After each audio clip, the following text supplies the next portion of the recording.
Hello, this is Brian Scuttle, live from day 10 of the 2026 Atlanta Film Festival. This is next to the last day of the in-person festival. They're also doing a virtual festival afterwards, and this is a unique double quick take in that I'm discussing two films, not just one.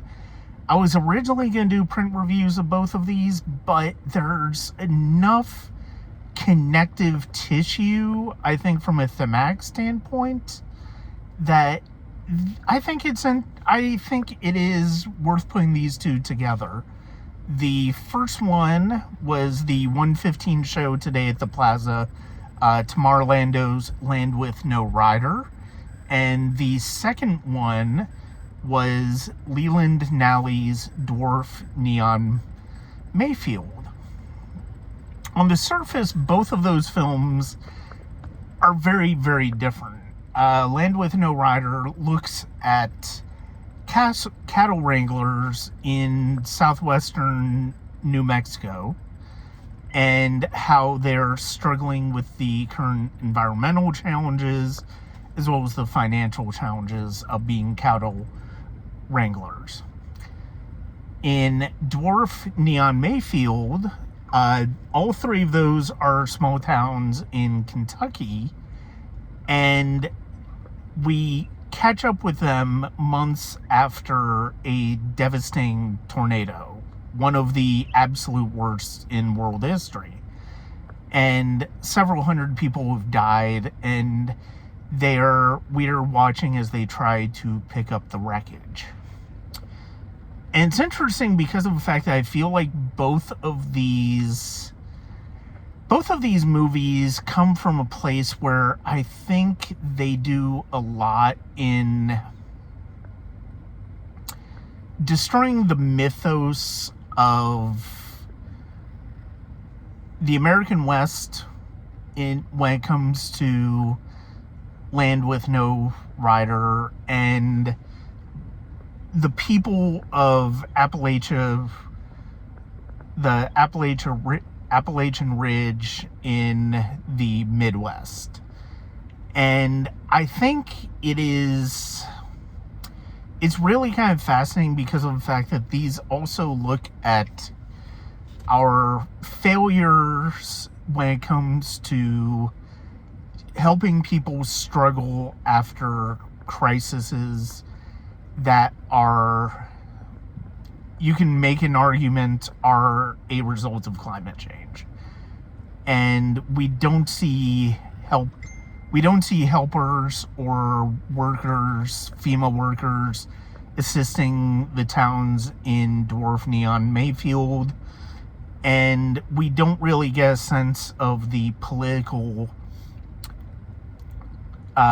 dynamics of the characters in Land with No Rider.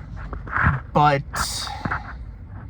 it is obvious, to me at least, in watching both of these movies, that they are people who have suffered by our inability to challenge climate change. Because as the title cards show at the beginning of Land with No Rider, there was once a point where there were hundreds upon hundreds of horses and cattle in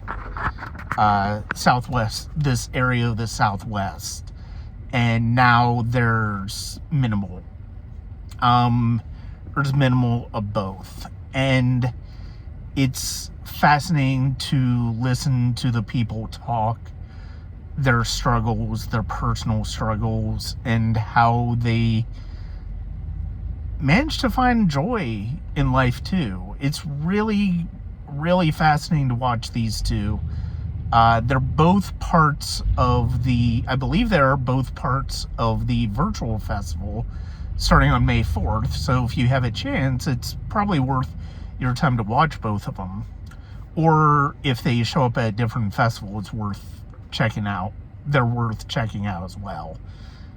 I think both of them are really interesting documentaries that are both fascinating looks at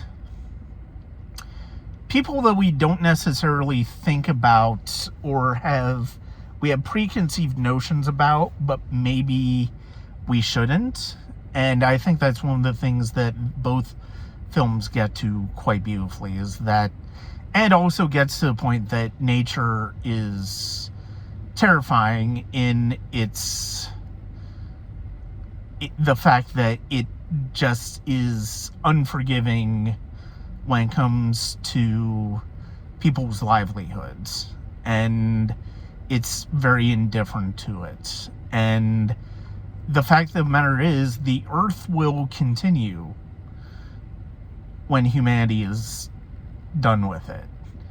But the question is, what are we going to do to prevent our demise on it? So those are my thoughts on Land with No Rider and Dwarf Neon Mayfield. Both worth checking out when you get a chance, whether it's in the virtual festival, the Atlanta Film Festival, or another festival, or when they hit VOD. It's worth checking these movies out. That's it for this quick take. This is Brian Scuttle from the Atlanta Film Festival 2026.